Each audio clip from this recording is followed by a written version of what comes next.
Mes chers amis, selon le témoignage des disciples d'Emmaüs en Luc chapitre 24 verset 19, Jésus était un prophète puissant en œuvre et en parole devant Dieu et devant tout le peuple. C'est pourquoi son passage n'était pas inaperçu à cause d'une grande foule qui le suivait partout pour écouter la parole de Dieu et pour suivre en direct les miracles que Jésus opérait dans la vie de ses concitoyens, mes bien-aimés. Cette foule faisait beaucoup de bruit au passage de Jésus sur cette route de Jéricho. La Bible déclare en Luc chapitre 18 verset 36 à 37 que en entendant le bruit de la foule qui passait, Bartimée demanda « Qu'est-ce qui se passe ?» On lui répondit, c'est Jésus de Nazareth qui passe par là. Waouh! Mes chers amis, frères et sœurs, les jours passent mais ne se ressemblent pas. C'était son jour. La Bible déclare en Marc chapitre 10 verset 47 à 49 que lorsque Bartimée entendit que c'était Jésus de Nazareth qui passait par là, il se mit à crier, Jésus fils de David, aie pitié de moi. Mais beaucoup le rabrouaient pour le faire taire. Lui cependant criait de plus belle, fils de David, aie pitié de moi. Jésus s'arrêta et dit, appelez-le. On appela l'aveugle en lui disant, courage, lève-toi, Jésus t'appelle, mes bien-aimés dans le Seigneur. Mes chers amis, je voudrais ici attirer votre attention sur l'attitude de cette foule qui a d'abord rabroué Bartimée avant de changer d'avis à l'écho de la voix de Dieu. Mes chers amis internautes, frères et sœurs, cette foule était divisée au sujet de l'identité de Jésus. Pour certains, c'était Jésus de Nazareth qui passait par là, le fils du charpentier, mais bien aimé dans le Seigneur. C'est pourquoi ils étaient choqués d'entendre Bartimée crier « Fils de David » qui veut dire le Messie tant attendu de la maison de David. Voilà pourquoi ils rabrouaient Bartimée de se taire alors qu'il demandait tout simplement de l'aide au Messie, mes bien-aimés. Combien de personnes encore aujourd'hui se font rabrouer au travail, dans leur famille ou dans leur société à cause de leur confession de foi en Jésus-Christ, comme Bartimée l'a fait ici. Bartimée voyait en Jésus, mes bien-aimés, le Fils de Dieu ou le Messie, mes bien-aimés dans le Seigneur.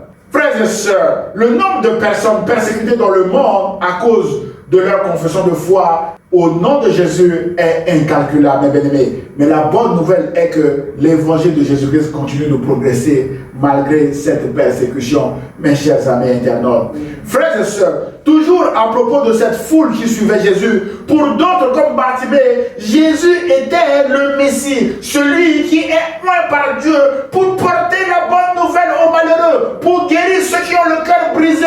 Peut-être que mon frère, ma soeur, vous avez le cœur brisé aujourd'hui. Jésus est la solution. Jésus était celui-là, mais bien aimé, qui était là pour proclamer aux captifs la liberté et aux prisonniers la délivrance, pour leur donner un diadème au lieu de la cendre, une huile de joie au lieu du deuil. Peut-être que vous avez perdu votre joie, mon frère, ma soeur. Jésus est là pour vous donner une huile de joie. Et Jésus est là également pour donner un vêtement de louange au lieu d'un esprit abattu. Peut-être que vous êtes abattu actuellement, mes bien-aimés. Courage, levez-vous, Jésus vous appelle. Il veut vous donner un vêtement de louange, pas demain, mais aujourd'hui même, mes bien-aimés. Voilà pourquoi Bartimée n'a pas accepté l'identité de Jésus en disant c'est Jésus de Nazareth qui passe. Non, on lui a dit que c'est Jésus de Nazareth qui passe par là, mais lui, il a crié Fils de David, qui fait référence au nom messianique de Jésus, mes chers amis internautes.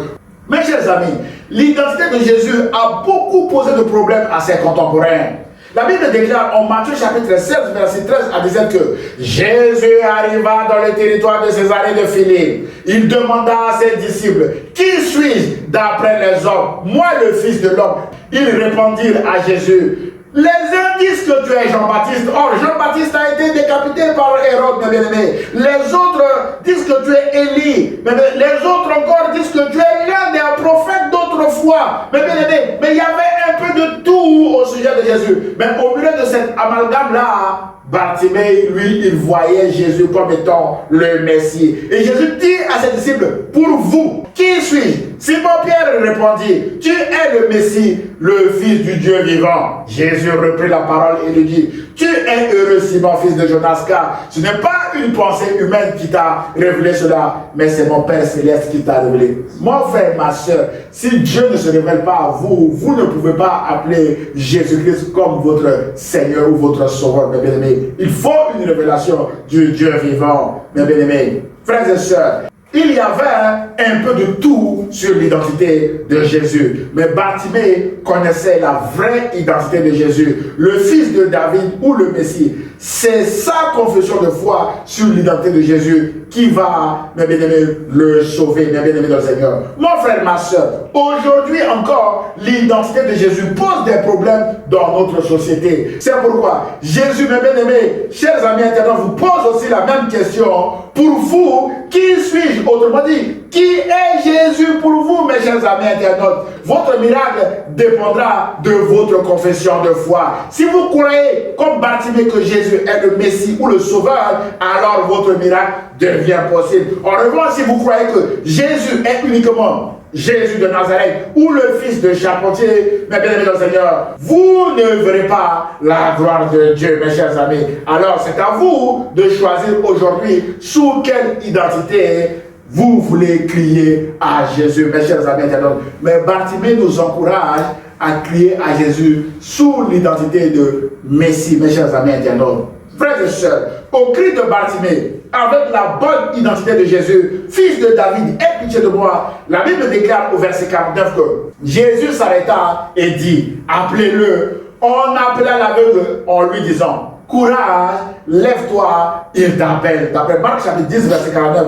Et ce, à cause de sa détermination. Et ce, parce qu'il a aussi appelé Jésus avec la bonne identité, avec sa bonne identité. Et Jésus a entendu ses cris comme il est écrit. Quand un malheureux crie, l'Éternel entend et il le sauve de toutes ses détresses. D'après le Psaume 34, verset 6. Mon frère, ma soeur, quelle est votre confession de foi? C'est votre confession de foi qui vous sauvera la vie. Comme dans ce récit, mes chers amis internautes, Bartimée a confessé Jésus comme étant le Messie et Jésus lui a ouvert les yeux. La Bible déclare en Romains chapitre 10, verset 9 à 11 que si tu reconnais publiquement, pas en cachette, publiquement, ou si tu confesses publiquement de ta bouche que Jésus est le Seigneur, et si tu crois dans ton cœur que Dieu l'a ressuscité des morts, tu seras sauvé. En effet, c'est avec le cœur que l'on croit et parvient à la justice, et c'est avec la bouche que l'on affirme une conviction et parvient au salut. Comme le dit l'Écriture, écoutez ceci, celui qui croit en lui ne sera pas couvert de honte. Mon frère, ma soeur, celui qui croit en Jésus ne sera jamais couvert de honte.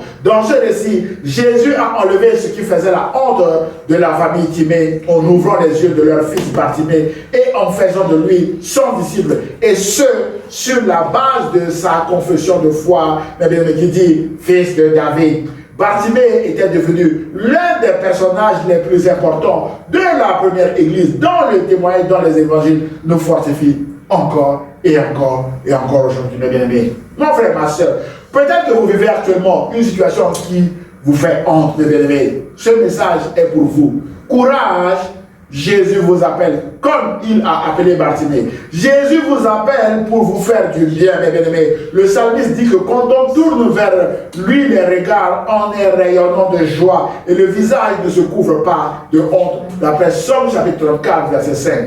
L'Ancien Testament et le Nouveau Testament donnent le même message, mes chers amis internautes. Jésus-Christ est Seigneur. Jésus-Christ est le Messie. Mes bien-aimés, et c'est Jésus-Christ seul qui enlève la honte de ceux qui le suivent, mes bien-aimés. Alors, répondez à l'appel de Jésus et vous verrez la gloire de Dieu s'accomplir dans votre vie.